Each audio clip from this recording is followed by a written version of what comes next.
Hey friends, welcome back to my channel, Breakfast at Tiffany's, where we love to shop 24/7. So today I'm at Burlington, and it's kind of a late night trip to Burlington, and it was already kind of adventurous because there was a cop car out front, and there was somebody that was trying to go through the door and the alarm kept going off.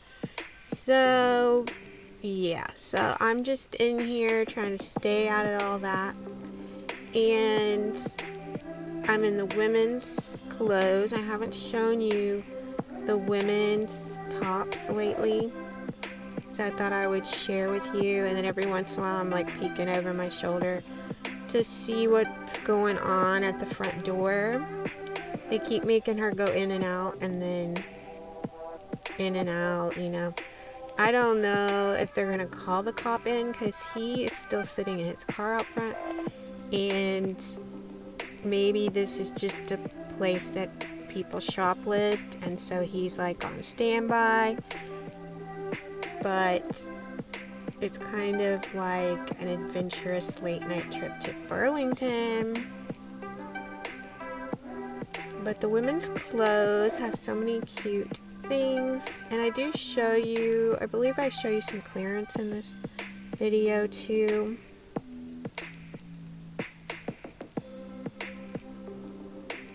And all these clothes are between $6.99 and $19.99, and I do share the prices on some of them, but I can show you more clothes if I don't show you each price tag. So I like to flip through all the clothes so you guys could see, rather than spend so much time just on one shirt trying to find the tag.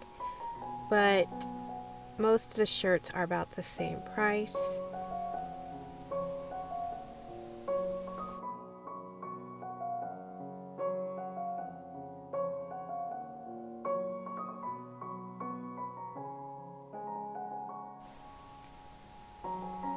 So I like this retro Guess t-shirt, super cute.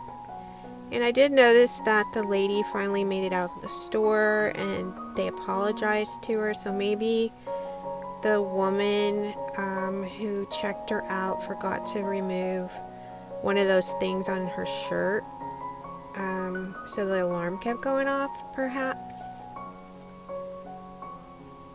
which I'm sure that happens. But it's kind of odd that you just make somebody keep going in and out of the store instead of just like looking through her bag, see which one has that thing still on it. But I have heard that sometimes those things don't go off when you leave, and then you get home and it's still on there, so then you go back to ask them to remove it, and then the alarm goes off when you come back.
So I hope you liked seeing what was new at Burlington. I'm sure to go back. Subscribe if you're new, and thanks so much for watching.